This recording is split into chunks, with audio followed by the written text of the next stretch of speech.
Welcome to Empower and Happy New Year. We thank God that you've seen this new year and we are grateful to Him.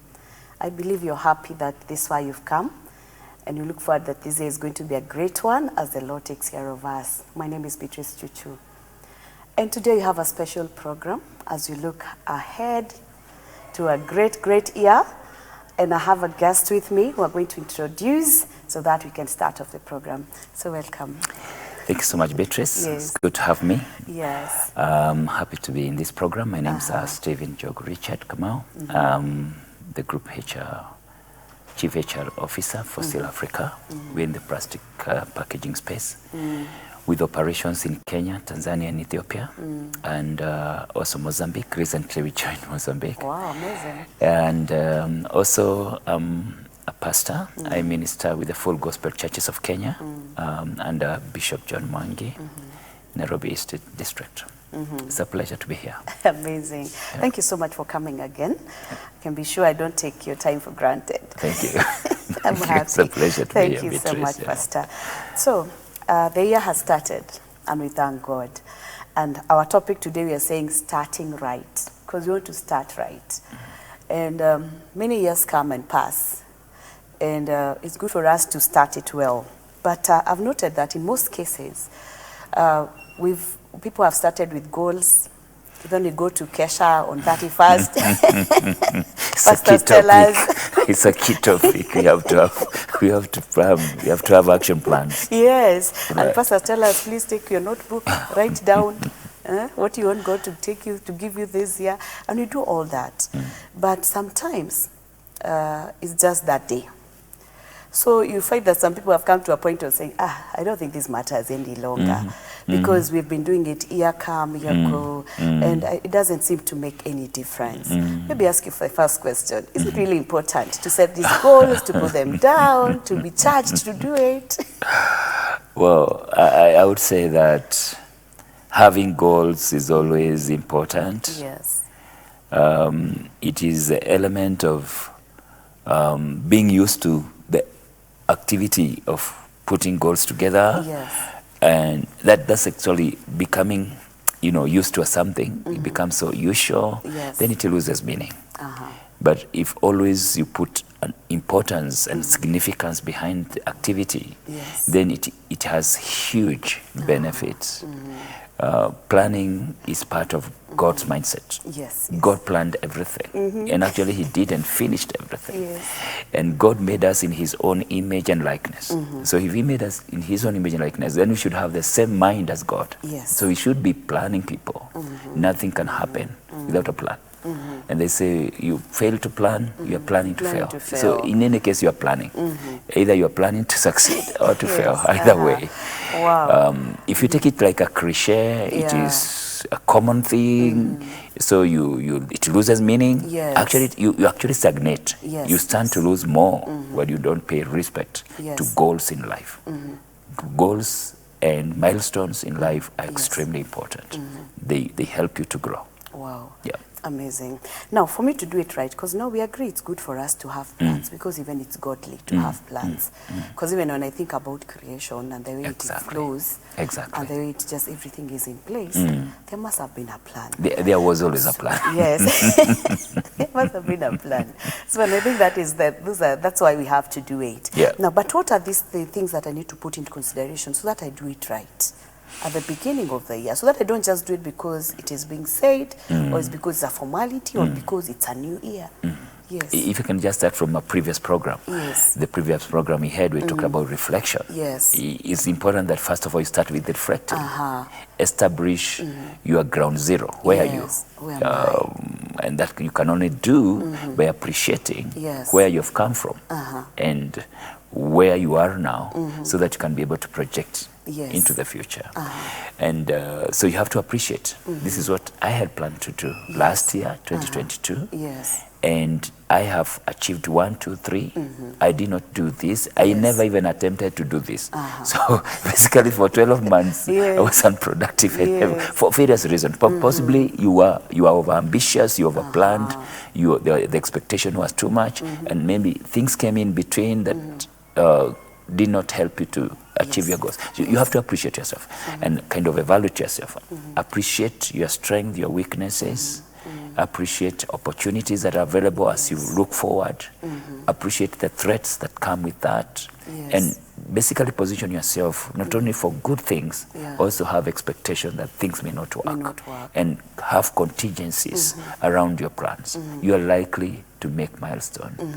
And be ready for a big jump, but also be ready for small improvements or even no improvement at all, so that you don't get disappointed. Exactly. Yeah, because I think sometimes maybe we are charged. You know, even the word of God can be preached. Exactly.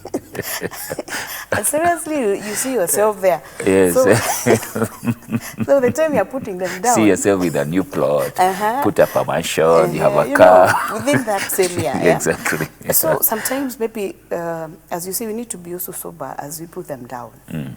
So that we're not just doing it out of emotions. Absolutely. You know. Yeah, it's extremely important that you be realistic. We are living in a real world with real challenges. You have your limits, be they physical strength, your capability in terms of possibly your financial strength. There are all these limitations that are coming in. We believe that we can do all things through Christ who strengthen us, but also there's a reality. And you have to plan within that reality, even as you put faith into your plans. So always look at possibilities that you may never go as much as you wanted. Wow.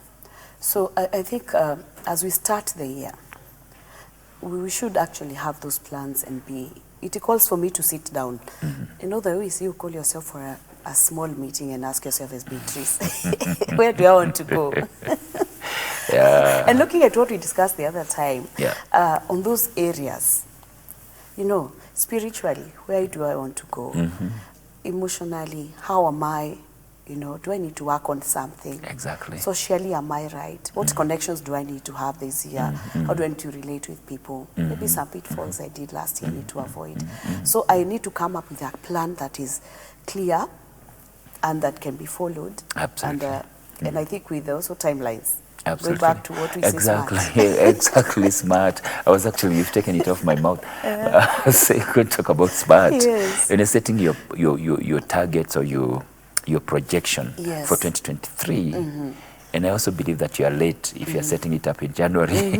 You should have set it up already, because January is already spent. So you need to already be on the way of implementing your plans. Which then means that you should have actually optimized in December in planning and projecting. As a church, our bishop took away for a retreat way back in November, and we spent 2 days basically reflecting on what we had done so far in 2022 and planning our 2023. So January, we have hit the ground running. So we are likely to make traction because we are not losing time. But coming back to your point, it's extremely important that you have SMART principles or SMART targets. And the SMART principle works on the fact that you have to be, you have to have very specific, measurable, achievable, realistic, and time-bound. They're all very realistic. It's actually common sense. You have to apply that common sense. Be very specific. It has to be measured. It has to be achievable. If you cannot achieve it, don't waste time on it. You know, and it also have got to be done within a certain time limitation. We can't keep a goal open forever. You've got to have it. Reflecting back again in our workplaces. At the workplace, as I had mentioned in the previous program, performance management and reviews are extremely important, but they are not done in a vacuum.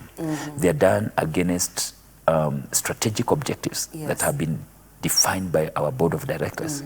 And they have been reduced into annual plans through budgets and action plans that are limited to 1 year. And then on the basis of that, then you come up with measurable targets that each and every employee should deliver towards achieving your strategic objective and also achieving your budgets. So it is on this background that then we do performance reviews. So I think once you know that I'm going to be reviewed by the end of the year, or not even by the end of the year, because the year end is too far. It's too far, You need to yes. possibly make it quarterly. As an individual, you need to measure yourself maybe monthly. Some things need to be done even daily. Did I pray for 5 hours, for 5 minutes? Did I increase my prayer time to 1 hour? Did I wake up when the alarm went off for me to do my quiet time? Or I snoozed. Or I snoozed to continue sleeping. Yes. Have I read my Bible? We usually have a target of reading through the Bible in 1 year. Yes. Did I do the chapters that we have read? Have I done my meditation? Yes. You know, have I attended fellowship and church services? Did I Yes. go for the evangelistic mission? All those are targets that we need to keep on evaluating ourselves. Am I paying my tithes? Am I paying doing my offering? They are daily, almost weekly targets, and as you continue reflecting on your way, whether you're achieving on them, they help you to progressively achieve and reflect on yourself. And by the end of the year, you'll be shocked how much you have done. Right. But you've been monitoring yourself in a very small incremental process. Yeah. Wow. No, thank you so much for that. Now I've set the plans. And I have them, and actually looking forward to where I'm going to go. Yes. But how do I remain this focused? You know, sometimes we set plans even at workplace. We set plans, we set targets, but along the way, we lose focus. We are distracted, we divert. So how can I ensure that I'm focused as a person? Absolutely. You have to be focused. I don't think you have any other option. You have to be focused, committed. If really you meant what you planned, then you have to apply yourself to it. Not only by way of allocating time from yourself, but also the discipline that is required, and even the resources that go with it. A plan is a plan. But once you plan, you have then to allocate resources to execute that plan. And the resources comes in terms of time. In terms of time, managing your time, you need to be disciplined. We lose a lot of time, but time is money, and time lost can never be recovered. I always like to refer back to the Steve Covey time quadrant matrix. And you plot yourself against what is important and what is urgent. And it matters a lot when you come with the 4 quadrants. Where are you spending your time? Sometimes you find you are spending your time on things that are dispensable, things that can be delegated, things that can actually be removed completely because they are a waste of time, instead of focusing on what I call quadrant 1, quadrant 2, and quadrant 3. I mean quadrant 2 and quadrant 4. Quadrant 3 and 4, sorry. They are the most important quadrants. There were things that are urgent and maybe not important, but things that are very urgent and important. You need to focus on those. And that's the area that you need to focus on. If you cannot manage your time properly, forget about achieving your plan. Forget about achieving your plan. And you've got to be disciplined. If you say, I'm going to be waking up at 4 o'clock in the morning, it has to be religious. I also like this habit, every time I walk into my office, to have a to-do list. And I walk into the office and have a to-do list. And I start with the difficult things, and I finish with the small, easy things. But people like doing the easy things. No, start with the difficult ones. Then you have your to-do list. And at the end of the day, go back to that to-do list and tick. How did I do? I said to do this and this and this. Have I achieved? You tick it off. And every time you see that you have not ticked at least half of it, of 60% of it, then please look back. What is it that I'm not doing right? Am I wasting time on phone, on social media, in meetings that are not ending? And you evaluate yourself. Then you change as you move on. It has to be dynamic. Thank you. We need to take a short break. All right. Our time is moving very fast. All right. Thanks so much for being part of this program. I believe you're learning with me here, and you're going to continue after a short break. My name is Beatrice Chuchu.